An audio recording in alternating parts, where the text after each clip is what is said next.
De retour sur ce plateau, il est exactement 7h du côté de Nguelmedouka. C'est le moment de nous déporter du côté d'Yaoundé. Mon soleil pour la revue de presse. Oui, pour la revue de presse, nous allons retrouver Monsieur Ghislain Pierre et Solo. Bonjour très cher, vous avez le pouvoir. Bonjour Soflane, bonjour également à Thierry Carole. Je vous accueille comme d'habitude le cœur enflammé de joie, vous, mais également nos millions de téléspectateurs, ceux du Cameroun et du monde entier qui sont tous chargés fort d'informations. Bienvenue à cet exercice. En tout cas, c'est l'acte 1 de la vie de presse sur Canal Matin et donc sur Canal 2 International. On va commencer par du sport et du football en particulier pour parler de ce match retour que les Lions indomptables du Cameroun livrent ce jour même du côté de Lusaka. Nous sommes là en Zambie. En tout cas, c'est une rencontre qui marque une étape décisif sur la route de Tokyo 2020 pour parler ainsi des Jeux Olympiques de ce pays-là qui se tiennent donc sur ce pays-là et c'est donc une ultime rencontre qualificative pour les Jeux Olympiques et d'ailleurs Cameroun Tribune, le quotidien camerounais à capitaux public rappelle qu'à l'aller ici même à Yaoundé, les Lions sont venus à bout des Zambiens 3-2 mais la rencontre retour ne sera pas comme celle de l'aller du moment où l'équipe zambienne a montré un très bon visage, un visage d'une équipe conquérante. C'est d'autant plus que les Camerounais vont devoir batailler encore plus dur. Question de pouvoir arracher ce ticket qualificatif pour les Jeux Olympiques de Tokyo 2020. Ultime rencontre donc du côté de Lusaka en Zambie aujourd'hui entre le Cameroun et la Zambie. Ultime rentrée également au Cameroun ce jour à propos de cette session de plein droit qui s'ouvre du côté de l'Assemblée nationale en Guaquele, ici même. Eh bien, l'hémicycle de l'Assemblée nationale qui accueille ainsi pour leur rentrée, pour ce qui est justement des élus de la nation qui ont été déclarés comme tels par le Conseil constitutionnel à l'issue du processus électoral. Donc, on sait qu'il est encore en cours, certes, mais ils ont été proclamés élus par le Conseil constitutionnel. Ce sont au total 167 députés déclarés élus par le Conseil qui vont ainsi se voir valider leur mandat. Suivra alors la mise en place de leur bureau, le bureau de la Chambre basse du Parlement camerounais. Sans détour, le journal de Nestor Diatou, tout aussi en kiosque ce matin, parle d'ailleurs des enjeux de cette session, mais également, surtout, de cette session parlementaire et surtout de cette rentrée aujourd'hui. Et pourquoi? Parce que cette rentrée-là va marquer des enjeux on ne peut plus importants, à savoir, et on l'a déjà rappelé, l'investiture de ces députés-là pour parler ainsi de la validation de leur mandat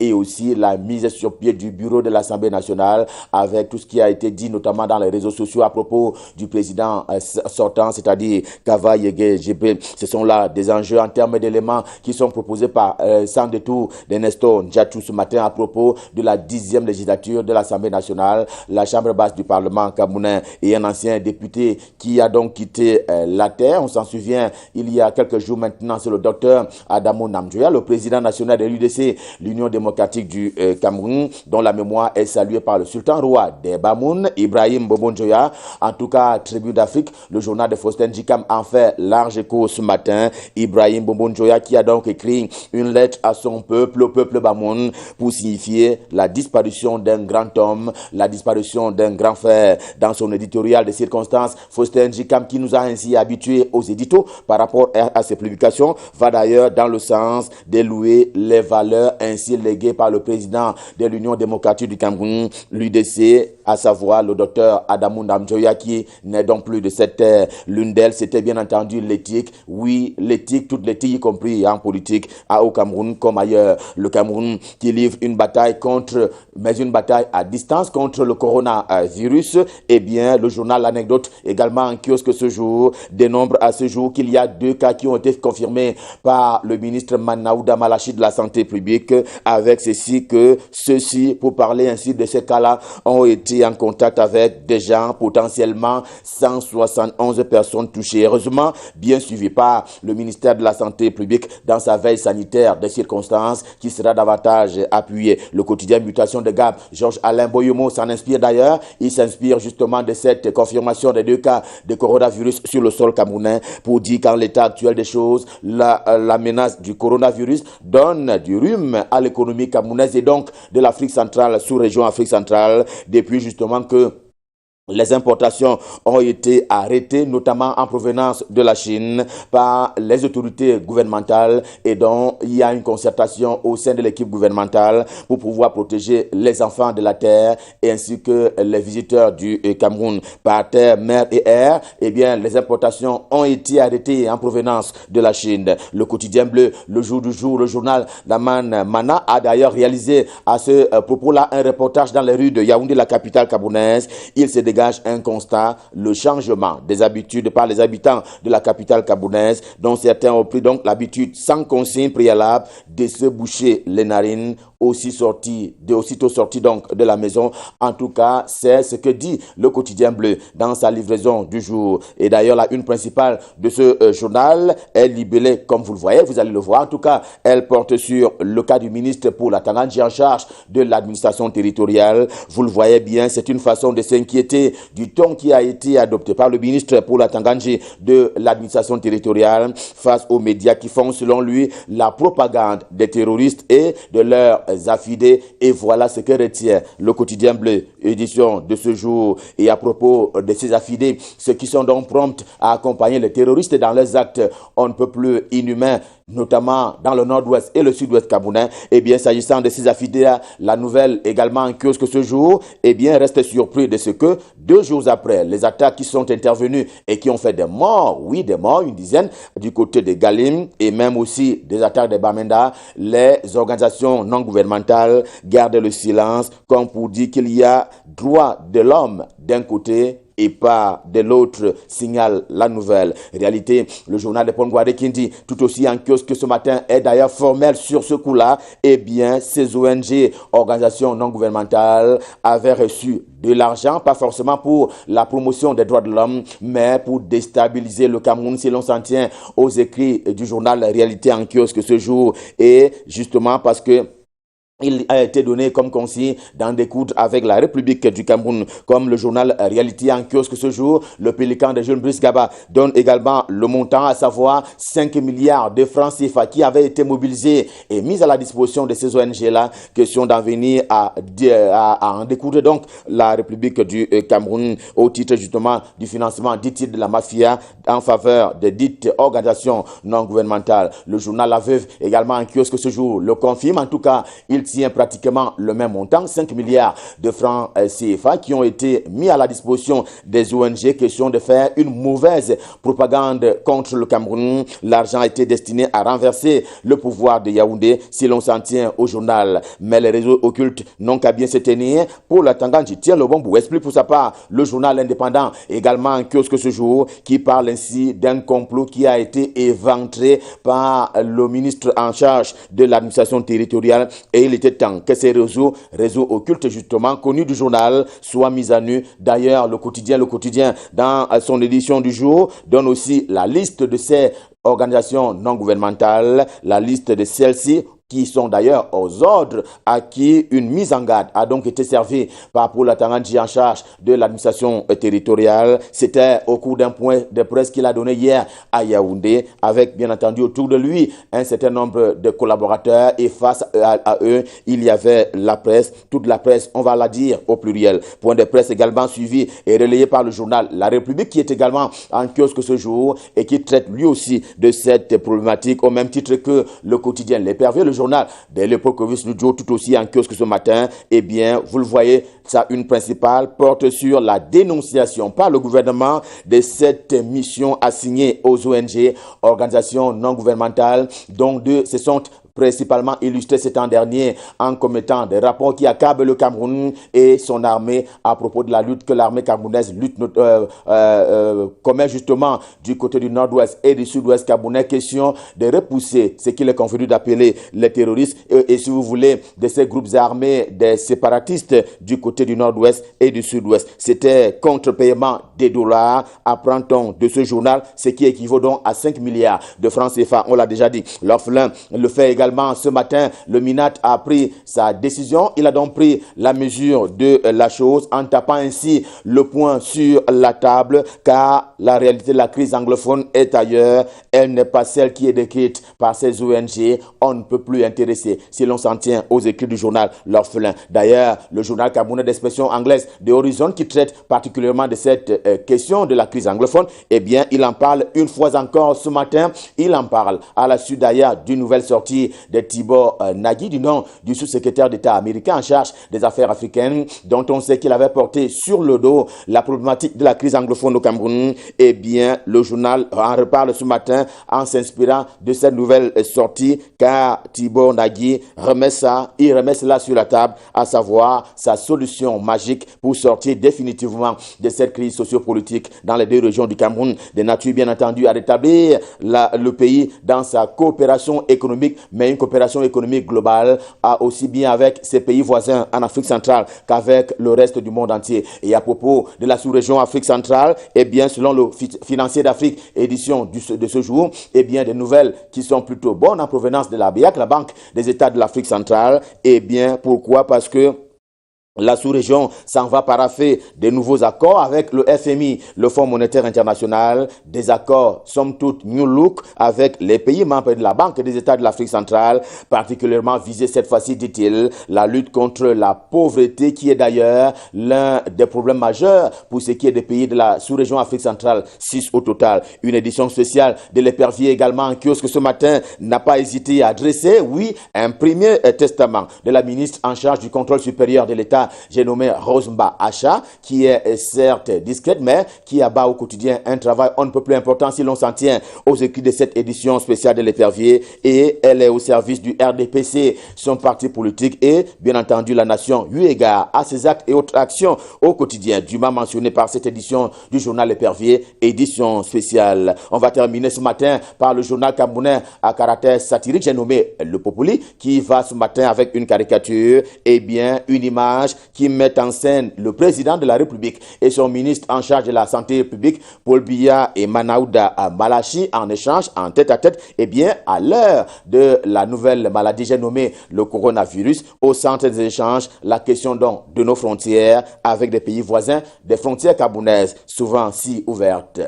Revue de presse, Made in Yaoundé, édition de ce jour, Stop Fin, le cœur enflammé de joie, nous vous avons servi. On prend bien entendu rendez-vous pour demain quand il sera 7h pour le même exercice. Et nous serons dans les mêmes dispositions. Question de vous servir. Pour le moment, rendons-nous du côté de Douala. C'est la capitale économique du Cameroun. Pour y retrouver Junior Hossein pour la suite et la fin de la revue de presse. Bonjour Junior, c'est à vous à Douala.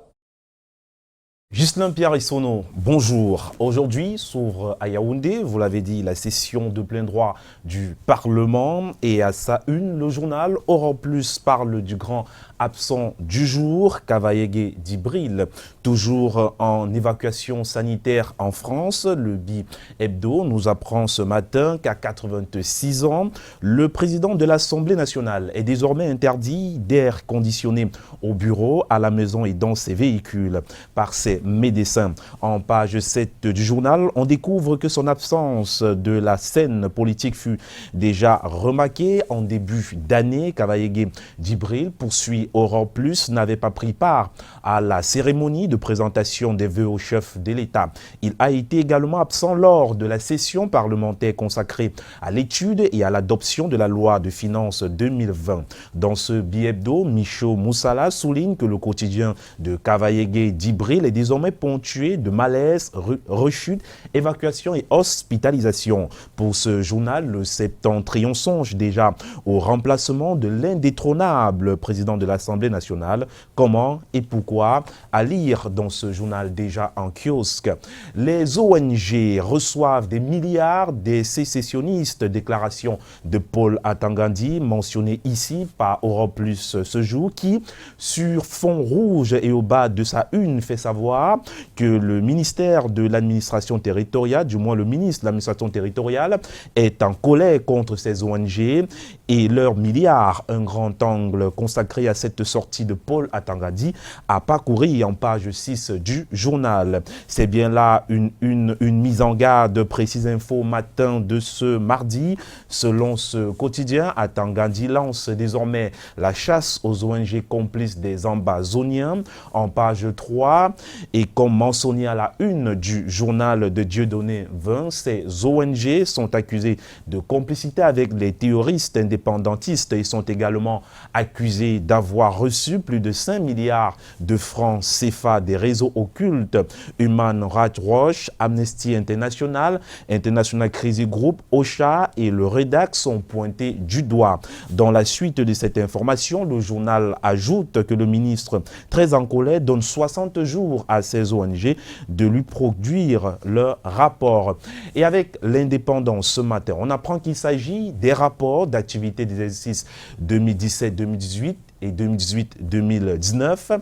À la une de l'hebdomadaire L'Indépendant, des guillemets s'ouvrent et se referment. D'ailleurs, en ces termes, le complot contre le Cameroun est éventré. Lire l'intégralité de la déclaration du ministre de l'administration territoriale du 9 mars dernier en page 6 à 9 de ce journal disponible en kiosque ce jour. Le Cameroun n'a pas besoin d'une radio de 1000 collines. Les médias n'ont pas pour vocation de jeter de l'huile sur le feu en matière de droit. Le voleur et le receleur sont tous condamnables. Relève le journal en ce qui concerne le traitement de l'actualité au regard des attaques terroristes qui frappent le Cameroun. Et pour le porte-parole du gouvernement, poursuit l'indépendance ce matin concernant les attaques de Galim et de Bamenda. Emmanuel René Sadi, ministre de la Communication, rassure sur les mesures sécuritaires prises par les pouvoirs publics. L'article de Serge Ekoumou à lire ce matin. Il faut bien tuer la panique au sein des populations et pour ce faire, plusieurs ONG sont désormais dans le collimateur du MINAT. Titre à sa une, la nouvelle expression qui en rouge et sur fond blanc fait savoir que Atangadi menace de sévir contre ces ONG qui, selon le ministre de l'administration territoriale, sont devenus des officines de fabrication de faux rapports dont le but est de ternir l'image des forces de défense et de sécurité. À découvrir, du moins à retrouver en kiosque ce matin, le condensé de la sortie du MINAT. La nouvelle expression s'intéresse également à l'Assemblée nationale et s'interroge en colonne de une si l'absence de Cavaillé Guédibril à la session de plein droit qui s'ouvre ce jour à Yaoundé est le début de la fin de ce dernier. À lire également dans ce quotidien la réaction de Jean-Jacques Ekindi sur les municipalités. À Douala Premier, le coordonnateur du MP démontre comment l'élection de l'exécutif de cette mairie doit être reprise avec pour enjeu un siège adjoint au maire dont l'opposition a été privée, souligne le journal de Séverin Tchunke. Ce dernier est très en colère contre le ministre de l'administration territoriale. Il s'agit là bien sûr de Séverin Tchunke qui est en colère contre Atangadi. Le messager de ce mardi nous donne ici les raisons de cette colère de Séverin Tchunke. Eh bien, Atangadi veut tout simplement museler la presse sur fond noir au bas de sa une. Le journal de Puisse Ndiawe souligne Equinox TV, STV, Radio Balafon et Le Jour au tribunal du MINAT. En page 3 du quotidien de Jean-François Chanon, le journaliste Elvis Sejensa fait savoir que ces médias sont accusés de véhiculer régulièrement des informations complètement fausses et erronées sur la gestion de la crise par le gouvernement dans la région du Nord-Ouest et du Sud-Ouest. Et pour bien se faire comprendre, poursuit le journaliste, il faut dire que Paul Atangadi a démarré son discours hier, lundi 9 mars, par une métaphore bien connue. Celui qui vend les œufs ne doit jamais chercher la bagarre.